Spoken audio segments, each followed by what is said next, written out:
नमस्कार दोस्तों, कैसे हैं आप सभी लोग। उम्मीद करता हूँ बढ़िया होंगे, बिंदास होंगे। तो दोस्तों, आज की इस वीडियो में हम समझेंगे भारतीय संविधान के अनुच्छेद 11, 12 और 13 को। तो दोस्तों, वीडियो शुरू करने से पहले चैनल को सब्सक्राइब करने के लिए नहीं कहूँगा, क्योंकि आप करेंगे या नहीं करेंगे वो आपकी मर्ज़ी है, इसमें हम क्या कर सकते हैं। तो चलिए वीडियो को शुरू करते हैं और एक एक करके समझते हैं। तो आर्टिकल 11 क्या कहता है? नागरिकता पर संसद की शक्ति। आर्टिकल 11 जो है संसद को यह शक्ति देता है कि वह नागरिकता देने से लेकर नागरिकता समाप्त करने तक या उससे अन्य जुड़े मामलों को नियंत्रित कर सके। जैसे कि इसलिए जो है सिटीजनशिप एक्ट 1955 को बनाया गया, संसद के द्वारा बनाया गया। सिटीजनशिप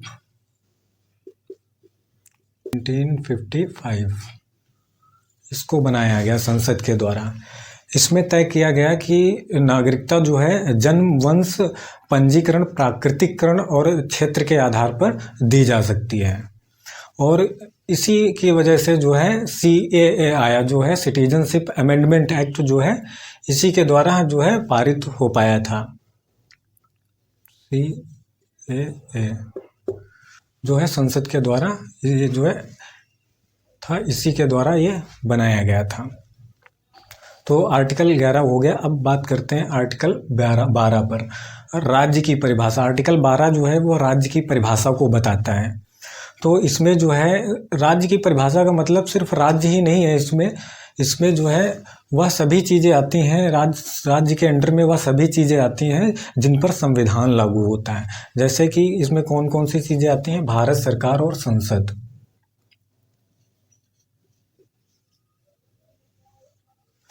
राज्य सरकार प्लस विधानसभाएं,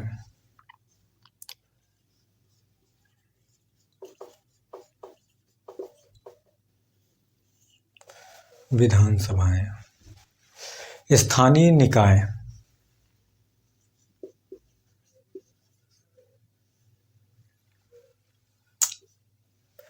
जैसे दिल्ली यूनिवर्सिटी या कोई सरकारी हॉस्पिटल,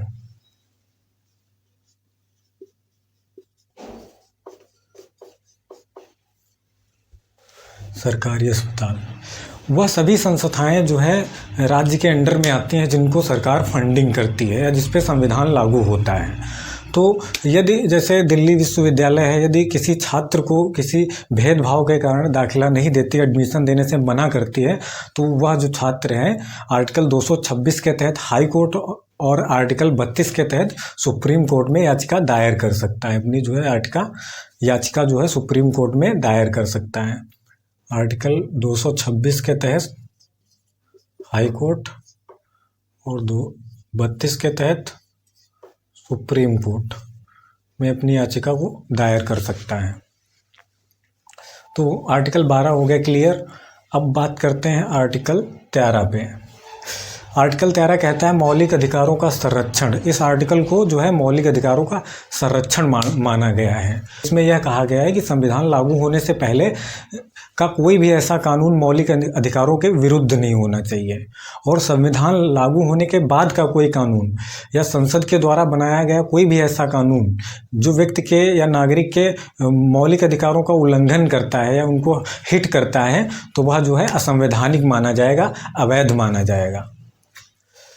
यह आर्टिकल जो है सुप्रीम कोर्ट को जुडिशियल रिव्यू की पावर देता है, यानी कि सरकार के कानून और कार्यों की जांच कर सके। तो जो है यह आर्टिकल सुप्रीम कोर्ट को न्यायिक समीक्षा करने के जो पावर देता है कि वह कानून को जांच सके। इसके कुछ इम्पोर्टेंट महत्वपूर्ण केस हैं, मैं आपको बता दूं, जो लैंडमार्क जजमेंट कहा जाता है इस जो है संविधान में। तो नंबर 1 में राज्य सरकार,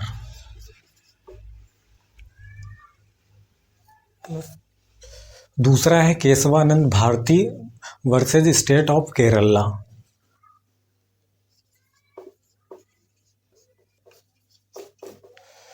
केरल राज्य। ये बहुत ही महत्वपूर्ण जो है एक केस है। इस पे जो है इस पे सुप्रीम कोर्ट का जजमेंट आया, केशवानंद भारती के मामले में आया। इसमें सुप्रीम कोर्ट ने कहा कि संसद को संविधान में संशोधन करने का अधिकार है, लेकिन वह जो है संविधान की मूल संरचना को नहीं बदल सकती, उसमें संशोधन नहीं कर सकती। जो उसका बेसिक स्ट्रक्चर है संविधान का, उसको बदल नहीं सकती है।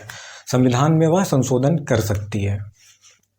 अब फॉर एग्जाम्पल के लिए मान लीजिए जैसे कि कोई सरकार जो है पूर्ण बहुमत में है, तो वह ऐसा कोई संसद से कानून पास करवा लेती है कि जो है सुप्रीम कोर्ट जो है आर्टिकल 13 के तहत उसके बनाए गए कानूनों की न्यायिक समीक्षा नहीं करेगा, संसद के द्वारा पास करवा ले तो जो है तो वह जो है पास करवा ले। लेकिन जैसे ही जो है उस जुडिशियल रिव्यू में पहुंचेगा, वो कानून पहुंचेगा न्यायालय के पास, न्यायपालिका के पास, तो तुरंत जो है न्यायपालिका उसको असंवैधानिक घोषित करके रद्द कर सकती है, तुरंत रद्द कर देगी, क्योंकि यह अवैध असंवैधानिक कानून माना जाएगा। दूसरा उदाहरण समझ लीजिए कि इंडिया एक डेमोक्रेटिक कंट्री है, डेमोक्रेसी है अपने इस भारत देश में। तो इसमें क्या होता है लोकतंत्र में कि निष्पक्ष चुनाव होते हैं, निष्पक्ष एवं स्वतंत्र चुनाव होते हैं। तो जो है संसद के द्वारा ऐसा कोई भी कानून सरकार के द्वारा नहीं बनाया जा सकता है जो चुनाव को ख़त्म कर दे, कि चुनाव आज के बाद चुनाव ही नहीं होंगे, ऐसा कोई भी कानून संसद नहीं बना सकती है सरकार की, जो है जो चुनाव को पूरी तरह से ख़त्म कर दे और तानाशाही को स्थापित कर दे। तो जो है ये जो मूल संरचना है संविधान की, तो उसको जो है संसद कोई भी ऐसा कानून बनाकर ख़त्म नहीं कर सकती है। वर्तमान समय की संसद जनहित के मुद्दों को छोड़कर एक दूसरे पे आरोप प्रत्यारोप का अखाड़ा बना चुके हैं बस। और इसमें जो है जैसे शिक्षा, बेरोजगारी, स्वास्थ्य या न्याय सुधार जैसे कानून के बजाय बस एक दूसरे की आलोचना करना और राजनीतिक ड्रामे में पूरा समय बीत जाता है, गंवा देते हैं। जनता इनको जिन मुद्दों की समाधान के लिए, जिन समस्याओं के समाधान के लिए चुन के वहाँ पर भेजती है, वो समस्याएं दिन पर दिन बढ़ती जाती हैं, लेकिन इनके ड्रामेबाजी में कोई कमी नहीं आती है, वो चलते रहते हैं। इसलिए यहाँ पे जो है इनका स्तर गिरता जा रहा है, दिन पर दिन गिरता जा रहा है। तो इसलिए वोटिंग करने से पहले, चुनाव करने से पहले ऐसा नेता चुन के भेजें जो है आपके हक और अधिकार के लिए वहाँ पे जो है आपके शिक्षा, स्वास्थ्य, बेरोजगारी के लिए आवाज़ उठाए वहाँ पे।